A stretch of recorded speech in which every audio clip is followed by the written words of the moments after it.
constipated, choking.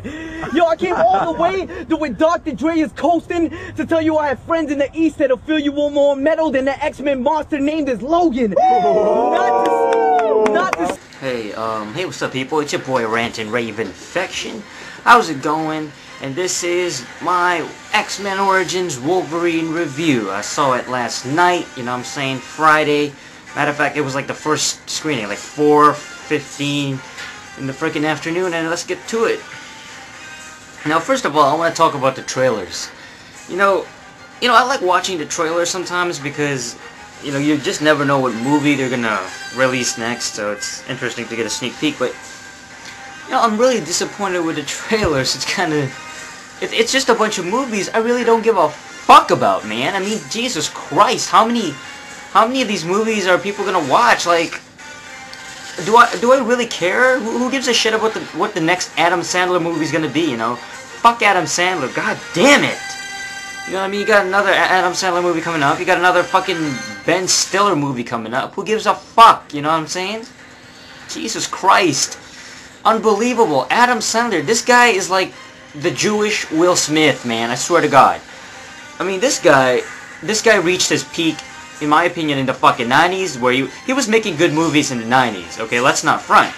But this decade, he's been fucking awful, man. He's been making all these pieces of shit that, his movies range in this decade from mediocre to terrible, okay? So, fuck Adam Sandler, you know what I mean? I don't give a fuck what movie he's in. He plays the same character. He can't act for shit. He's one of those guys that will never win an Academy Award.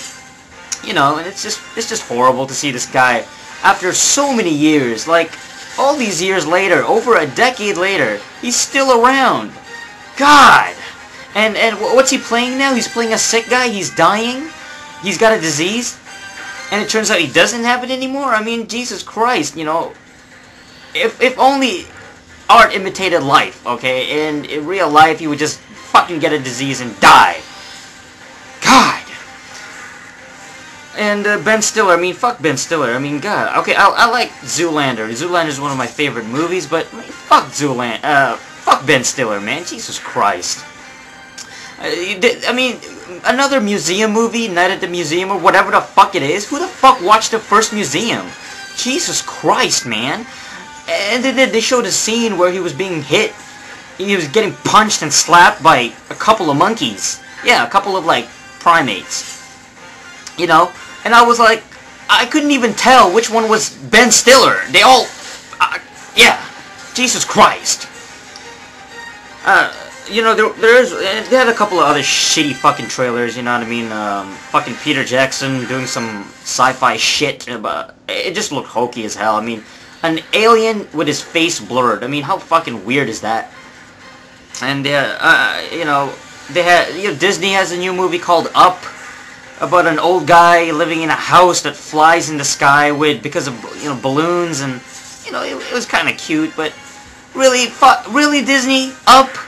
A flying fucking house with balloons, inflated balloons? What the fuck is this shit? God! And they had the nerve to show past Disney films, you know, with Pixar, because this is CGI. You know, they showed Bugs Life and fucking Toy Story. Gone are the days, those glory days of the 90s where, you know, it was such a novelty, but it was good movies, you know, Toy Story was good, you know, Bugs Life was alright, you know, The Incredibles, I mean, fuck that shit, Wall-E, you know what I mean? I would say the best trailer, hands down, is fucking, what's it called? The Ice Age movie. I thought that was funny, you know what I mean? They had a storyline. And it was hilarious, it was entertaining, okay? I don't know if anybody's gonna watch the movie, you know, Ice Age of Dawn of the Dinosaurs. What is this, the third Ice Age movie? Anyway, it looks alright, but, I mean, you know, it's for kids. It's weird how, you know, it's like a mix of trailers that are, you know, you have Adam Sandler's movie where he's talking about sex, and he's a stand-up comedian, it's raunchy, and it's more adult humor, and then you move on to, like, this Disney shit, you know, these Disney films. Only in a movie like Wolverine, man. I mean, that's the fan base, basically, of Wolverine. You know, you got adults and you got kids. Now, moving on, to the actual movie in itself. And I don't have a lot of time. I only got 6 minutes now. Fucking Christ. Okay. Let's move on first. I'm going to start off with the pros and what I really liked about this film, man. Alright. I thought it was a good film, first of all. I liked it, you know. It was fast-paced. The cinematography was just really quick, you know. It was very... The scenes moved from... You know, it was very quick and fast and moving from one scene to the next. And it was very instantaneous. You know, this is definitely for the ADD crowd, you know, just keep going. It's like there's no stopping in this film. And, I enjoyed how the characters that they included, I mean, you got Gambit, and you got Blob, and you got, you know, Deadpool. I mean, holy shit. Is Deadpool not the coolest motherfucking character right now? He's the hottest Marvel character right now. I swear to God, man. Deadpool, this guy is so popular. Expect a freaking Deadpool movie soon, okay? A spin-off, whatever it is. Cartoon, you know, they should make more shit surrounding, you know, involving Deadpool. And they are doing that because he is very popular. You know, he's one of the more charismatic characters. And, you know, that's one thing. Humor, okay? The guy is good, I guess, on the mic. You know, he's a funny character. He's got a lot of funny lines. And I think that, what's his name? That guy who was in Blade Trinity, Ryan something, I forgot, Ryan Reynolds or whatever the fuck his name is. I thought it was great as Deadpool. I mean, that guy was, you know, he's a wisecracking dude. I mean, he really fit the role perfectly.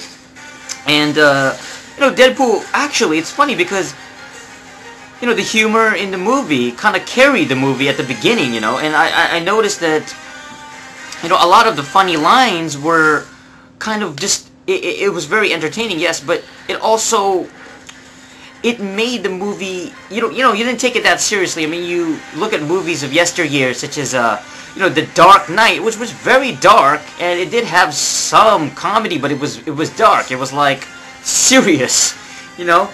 You don't know what's gonna be a joke, you know what I mean? You're not really sure, but in this film, I love how the movie's not so serious. The movie's not always, you know, this dark, brooding, you know, it's got that Marvel taste to it where, you know, it's always, you know, it doesn't take itself too seriously. It's got jokes, it's got humor, you know, you got Wolverine making fun of Zero, and you got, you know, Deadpool, and, you know, he's definitely cracking jokes, you know. He's got some of the best lines in the movie, and, it's weird because, you know, Deadpool actually came off as the coolest character, even cooler than Wolverine, and, that's pretty interesting to me. I mean, that's just how I saw it, you know what I mean? Definitely expect more from the Deadpool name and the franchise. They're gonna build around it. Anyway, what else did I like? I mean, you know, I enjoyed how the storyline was very faithful, and, you know, props, you know what I'm saying, to Marvel and everybody involved in the film, because, you know, I was waiting. I remember reading Origin, which was Wolverine's beginning, you know, his story. I remember reading Origin about 4 years ago, and, you know, it was very interesting, you know, seeing the mansion and seeing his house in Canada, and, you know, of course, it was very short, you know, at the beginning they showed it, and, I mean, I enjoyed it, you know, it was I'm glad that they included it in the film. There was a couple of things changed and some things missing from the Origin, but overall, I'm happy with how they included that beginning part of him, although, you know, some questions could have, they actually answered some questions that wasn't in Origin, like, you know, they're actually brothers. Sabretooth and Wolverine are, in fact, biological brothers. This was just kind of implied in Origin. I mean, they didn't even say it straight up. Or I could be wrong with that because my memory, I mean, it's been 4 years since I read it. But, anyway, you know, the action scenes are great. You know, a lot of explosions and, you know, chase scenes, but it's not overdone, you know. It's not like they're just there to be action scenes and, you know, you got exploding shit, but it's not like fucking X versus Sever, that pile of shit, where everything is exploding left and right, and you don't know what the fuck is going on. There's an order, you know what I mean? There's a... Thank God that it was very well paced, so that's what I liked about them. And, yeah, you know, the pacing is really well done, the humor is really... It's well placed within the movies, you know, so you'll have some serious scenes, some dramatic scenes, and then bam, you got humor. And I like how it's sprinkled across the freaking movie, so it doesn't feel always like it's serious, it doesn't get too boring, it doesn't get too dramatic, you know. So those are the positives. Now let's move on to the cons, to the negatives, things that I didn't like in this movie.